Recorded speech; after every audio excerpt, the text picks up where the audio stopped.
Hey Rebel Rouser, I'm Alan Voivod and this is Star Wars 7x7. We are at episode number 1536 today, and we are talking about the secrets of the Kessel Slave Revolt. This is what the revolt on Kessel that happens in Solo: A Star Wars Story eventually becomes known as. It is given an official title, the Kessel Slave Revolt, and we're going to talk about some things that happened as part of the narrative of the expanded edition novelization, stuff that we didn't get to see in the movie or get as many fine details about.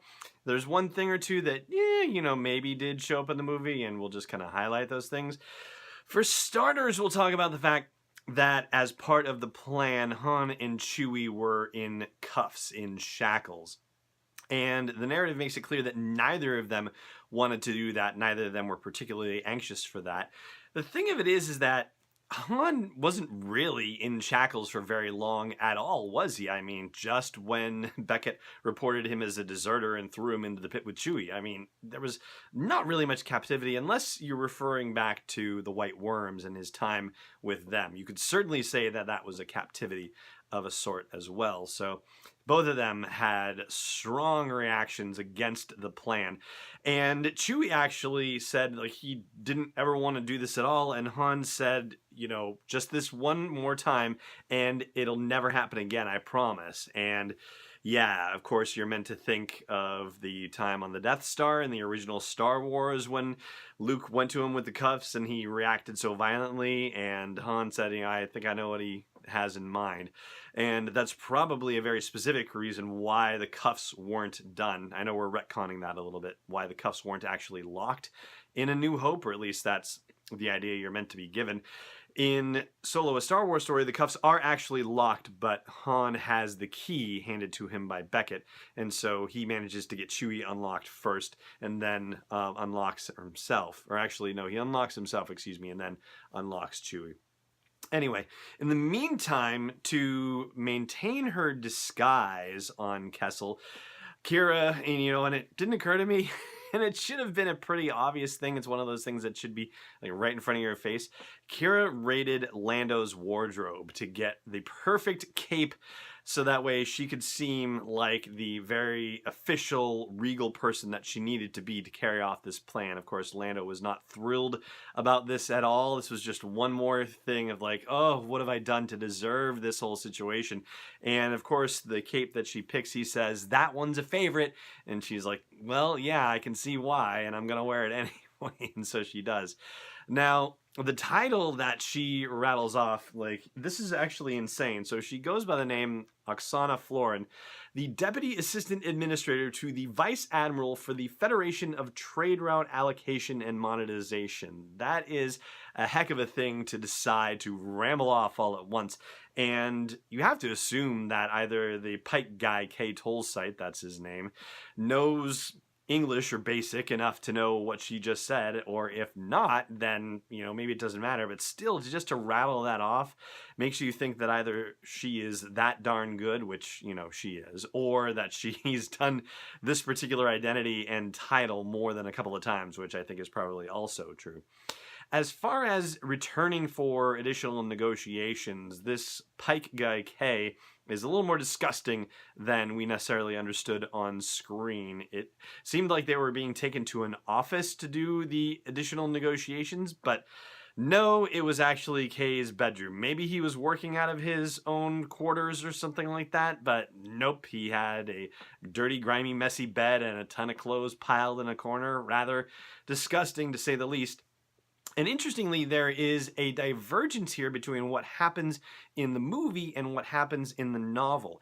In the movie, you will recall that L3 was in the room with Kay and Qi'ra there to translate, naturally. But in the novelization, L3 is outside of the room. And so Qi'ra, not that L3 helped in the movie anyway to begin with, although L3 probably could have helped if needed, except that Qi'ra knows, is it Teras Kasi? Teras Kasi? I think it's Teras Kasi, if I'm not mistaken. The ancient martial art that was originally designed to counter the Jedi, according to Dryden Voss. This is what Qi'ra remembers in flashing back about it.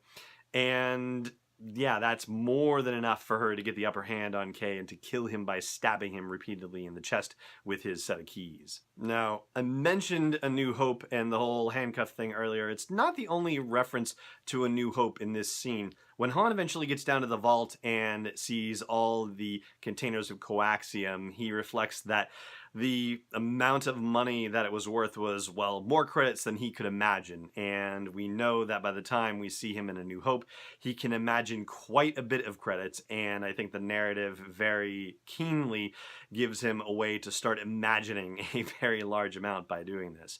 Now, as for the droid revolt that happens, we find out that the first droid that is freed by L3, and this would be DDBD, is seen as a prophet by all of the droids that get let loose, and L3 is akin to a goddess.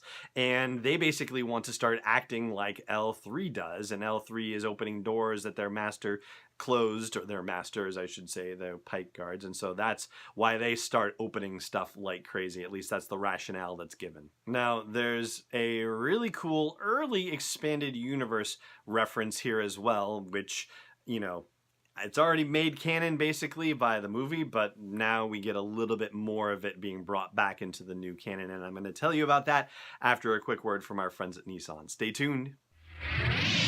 Hey, Rebel Rouser. If you haven't checked out Nissan's Best in the Galaxy customizer, then what's keeping you? Here's the link to do it real quick. It's sw7x7.com/custom. That'll get you right there. You can customize a Rogue, an Ultima, or a Titan, and give it a design inspired by the Millennium Falcon, by an Imperial Heavy TIE Fighter, Moloch's Landspeeder, or 4 other different designs. Check it out, sw7x7.com/custom. And hey, Solo: A Star Wars Story is now available on digital, and it's coming September 25th on Blu-ray and new in 4K Ultra HD as well. Welcome back. So when Lando is sitting in the cockpit of the Millennium Falcon waiting for everybody to come back, you remember that he sits down and he is dictating his memoirs, which he has called the Calrissian Chronicles because he likes the alliteration. And in Chapter 5, he starts talking about how he was not very impressed with the Sharu. And the Sharu would refer you back to one of the novels by L. Neil Smith back in the early 80s, Lando Calrissian and the Mind Harp of Sharu. And the narrative says that he is trying to think of words to describe the Mind Harp upon seeing it, and you know how to do it for his memoirs. And that's before then he realizes that all heck is breaking loose on Kessel, and he's like, what's going on, you know, and it's a massive breakout naturally. But the fact that the Mind Harp of Sharu was specifically called out, now you know for absolute certain that this is another one of the instances where those 3 novels by L. Neil Smith are being brought back into the canon, at least in some small way, well, you know, some definitive way for sure. I mean, as to whether the actual events of the novel are now officially canon, well, I certainly wouldn't go that far by any stretch of the imagination, but just conceptually, the idea of a Mind Harp of Sharu and the existence of the Sharu people, well, yeah, you can't go wrong with bringing that back into the canon as far as I'm concerned. And that is going to do it for our time on the podcast today. Tomorrow, we are going to talk about the infamous Kessel run and what it took to even get into Kessel in the first place. And we'll also consider a theory about the Star Wars universe that might explain one of those things that, you know, based on the physics of our own world, seem rather impossible. So then that'll be tomorrow. For now, if you are not subscribing to the podcast, please do. If you are not supporting the podcast on Patreon, please do. That's at Patreon, patreon.com/SW7x7. It just remains for me to say for today, thank you so much for joining me for this episode, and may the Force be with you wherever in the world you may be. This podcast is not endorsed or sponsored yet by Lucasfilm Limited, Disney, or 20th Century Fox, and is intended for entertainment and information purposes only. Star Wars, the Star Wars logo, all names and pictures of Star Wars characters, vehicles, and any other Star Wars-related items are registered trademarks and/or copyrights of Lucasfilm Limited or their respective trademark and copyright holders. May the Force be with them. All original content is copyright 2018 Star Wars 7x7. We hope you love it.